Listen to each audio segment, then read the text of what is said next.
print, email, Facebook, Twitter. More opinion. We need to reform NAPLAN to make it more useful. The National Assessment Program, Literacy and Numeracy, NAPLAN, has now been in place for a decade. Some 4.5 million young Australians between the ages of 9 and 24 have taken NAPLAN tests at some point during their schooling. But NAPLAN has its critics and, as with all testing programs, would benefit from ongoing review and refinement. Here are two suggestions that might make these tests more useful to classroom teaching and learning. Abandon public comparisons of school results in common with the state-based tests. For example, the NSW Basic Skills Test, it replaced. NAPLAN was introduced to provide parents, teachers and schools with objective information about students' foundational literacy and numeracy skills. This was after unacceptably low levels of reading and numeracy were going undetected and unaddressed in Australian schools. Since the introduction of NAPLAN, there has been a marked increase in the stakes attached to these tests. School results have been made available for public comparison on the My School website.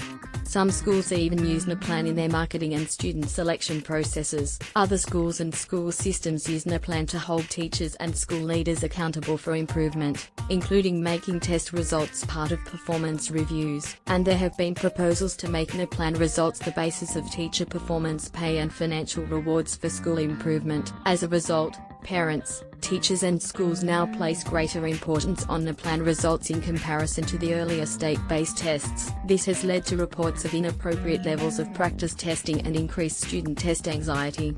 It has also narrowed teaching to the test, and led to occasional cheating. The decision to make all schools' NAPLAN results public was based on a belief this would provide parents with better information when choosing schools. This was a market-driven belief that, for schools, the risk of losing students would be a powerful incentive to improve. But test-based incentives have proven largely ineffective in driving school improvement. Parents have sometimes drawn incorrect conclusions about the quality of a school from publicly reported test results, and public comparisons of schools have resulted in a range of unanticipated negative consequences such as narrowing teaching and increasing levels of teacher and student stress. An obvious strategy is to stop reporting school results publicly and to restrict access to school-level NAPLAN data to individual schools and school systems. The primary focus of literacy and numeracy testing might then return to its original purpose of informing teaching and learning. Enhance the instructional value of NAPLAN. NAPLAN is a paper test given to students in years 3,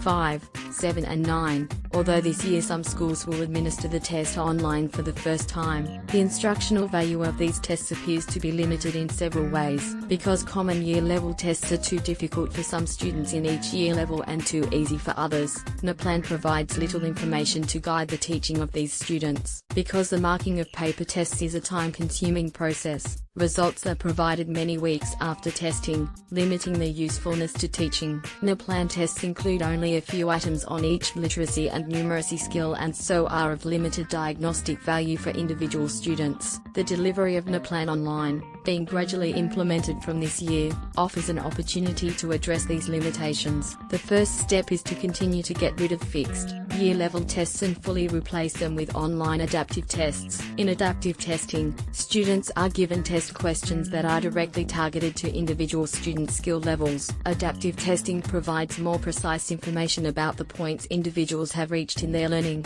regardless of their year level. The benefits of adaptive testing are best realized when the purpose of testing is to establish and understand where individuals are in their skill development. This requires the substantive interpretation of test results by reference to a well-constructed map of long-term skill development. NAPLAN scores are expressed on a numerical scale that extends across years 3, 5, 7 and 9. These scores are interpreted with reference to a hierarchy of skill bands, or proficiency levels. The instructional usefulness of NAPLAN will be enhanced by working to describe and illustrate these skill levels in ways that maximize guidance to teaching and learning and by making them the direct reference for understanding students' NAPLAN performances. Online delivery and scoring will provide more immediate feedback to teachers and students, thus improving NAPLAN's instructional value. Delivery in an online environment also introduces the possibility of changing NAPLAN itself. For example, the wrong answers a student gives in numeracy could be used to draw automatic conclusions about the mistakes they are making. This could be checked by giving more questions of the same type and feeding the results back to the teacher. Jeff Masters is CEO of the Australian Council for Educational Research. This article was originally published on the